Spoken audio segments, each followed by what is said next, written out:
মানে আমার যেগুলো হয়, এই কীর্তনগুলো কীভাবে লেখা ছিল, মানে পুঁথিতে না কীভাবে এটা সংরক্ষণ হলো কীভাবে? এখন কথা হচ্ছে, আমার দাদুরা দুই ভাই ছিল, গোবিন্দ বল্লভ আর কৃষ্ণ বল্লভ। এই গোবিন্দ বল্লভ হচ্ছে আমার গাটা ছিল না, কথা বুঝি আমাদের শুনছি কেন ওর বাবা হচ্ছে গোবিন্দ বল্লভ, ওনার 3 ছেলে। আচ্ছা আর কৃষ্ণ বল্লভের 1 ছেলে আমার বাবা। আচ্ছা আচ্ছা, এরা যখন 2.5 বছর বা 5 বছর বয়স দুজনের, 2 ভাইয়ের, তখন বাপ মা দুজনে মারা যায়। মারা যায় মানে তাদের আগে মেয়ে ছিল, কিন্তু কোনো পুত্র সন্তান ছিল না। সেই মেয়ে বিয়ে দিয়ে ঘর জমাই করেছে।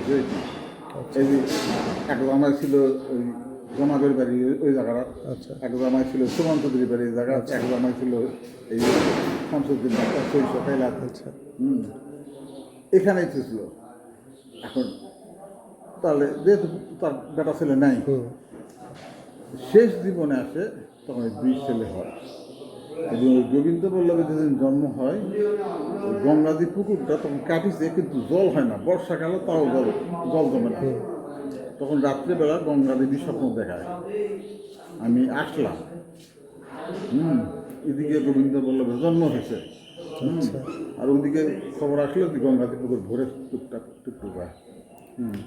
যাই হোক, এই সুরত থেকে এই গোবিন্দ বল্লভই আসছিল, মানে সংসারী লোক নয়। খালি ফুলের গাছ লাগায়, ফুল বাগান করে, গান লেখে, এটা করে। গোবিন্দ বল্লভের গান এখনো করা হয় প্রদক্ষিণে। গোবিন্দ বল্লভ এদিকে বলে বলো সে ভারত হবে। উনি তো করেছে কি, ওই এখন এই সংসার থাকতে গেলে সবাই ওই সবমুখী হওয়া লাগবে, খালি ঠাকুর নিয়ে পড়ে থাকলে তো হবে না। ওই জমি জমা দেখাশোনা লাগবে, মেলা পরিচালনা করা লাগবে, তখন আর্থিক ইয়েটা আসে সেটার ব্যবস্থা করা লাগবে। উনি ওগুলো ধারে পাশে নাই। তখন এই কৃষ্ণ বল্লভে লেখাপড়া করতো হিলি স্কুলে।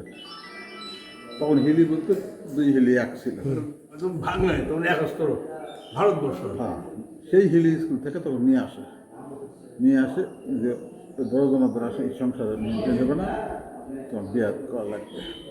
তার আগে বড় জনার বিয়ে দেওয়া সারা। তার 4টা মেয়ে 3টা ছেলে। তখন আসে এই সংসারে হাল কৃষ্ণ বল্লভ ধরে।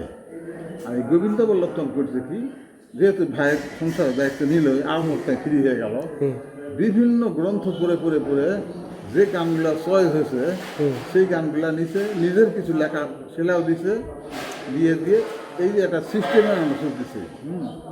নৌকা দশটাতে এই সিস্টেমে এই গান হবে, এই গান পূজার গান হবে, এই গানে রাসের সময় কত গান আছে। এটা রূপের গান হবে, এটা অভিসারের গান, নিয়মতান্ত্রিক পদ, এটা সাধন পদ। ওই কটা গানই করতে হবে। দেখো সব কিছু নিয়ম শৃঙ্খলার মধ্যে করে আসলে চিত্তনা মঙ্গলা গান করে তা হবে। এই কাজগুলো গোবিন্দ বল্লভ করেছে। এবং ওনার নিজস্ব গানও আছে, শিলাও প্রদক্ষিণের সময় কার্তিক মাসে।